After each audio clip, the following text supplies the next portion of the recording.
Hi friends, ఈరోజు మనం గుమ్మడికాయ స్వీట్ కర్రీ చేసుకోకపోతున్నారు. అది ఎంతో సింపుల్ అండ్ ఈజీ. ఫస్ట్ అయితే మనము ఇది సిమ్లో పెట్టుకొని తర్వాత లైటర్ తీసుకొని అయితే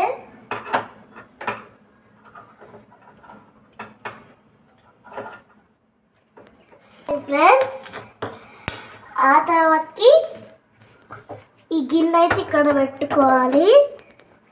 పెట్టుకున్న తర్వాతకి గిన్నె పెట్టుకున్నాం ఫ్రెండ్స్. ఇవి అయితే పొట్టి తీయకుండా ముక్కలు గుమ్మడికాయ ముక్కలు పెట్టాను. ఇదైతే నెయ్యి, ఇది బెల్లం. సో ఫస్ట్ అయితే నెయ్యి పోసేద్దాం. నెయ్యి వేడైంది ఫ్రెండ్స్. గుమ్మడికాయ ముక్కలు అయితే వేసేద్దాం.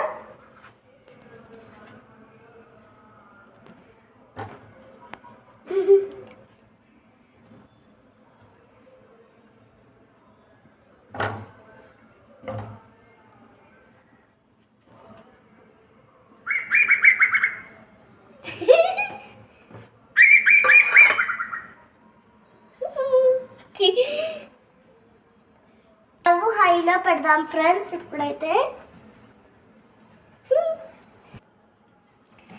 ముందైతే ఇది హైలో పెట్టేసుకున్నాం కదా ఫ్రెండ్స్. ఆ తర్వాతకి కొన్ని వాటర్ పోసుకొని కలుపుకుందాము.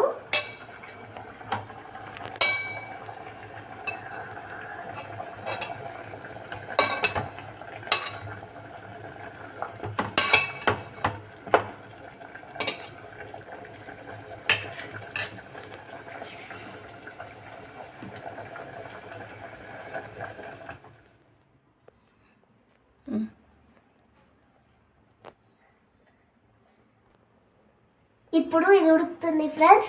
నీళ్ళ పూత పెట్టుకుందాము ఒక 15 minutes.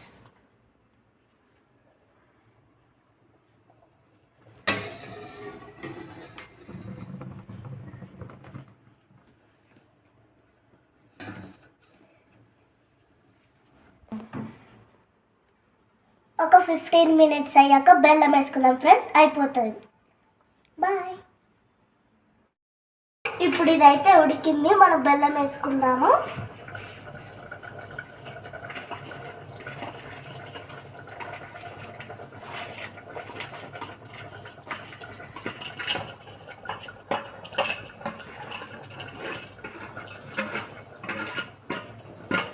సో ఇది 10 minutesలో ఉడుకుతుంది. అప్పటి వరకు నేను పాలు తాగిస్తాను.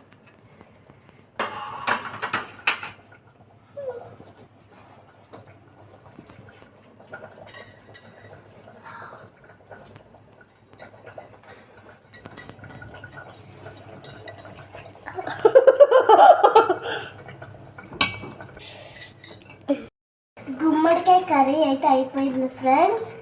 స్టవ్ అయితే ఆఫ్ చేసేస్తాను. ఒక బౌల్లోకి అయితే తీసుకున్నాను ఫ్రెండ్స్. టేస్ట్ చేస్తున్నాను.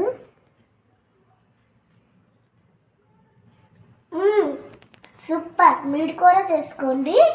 బాయ్. గుమ్మడికాయలో విటమిన్స్ చాలా ఉంటాయి ఫ్రెండ్స్. అందరూ తినండి. స్పైసీగా కావాలనుకున్న వాళ్ళు ఏం చేసుకుంటారు, ఎండుమిర్చి పోపు వేసుకొని తినండి. బాయ్.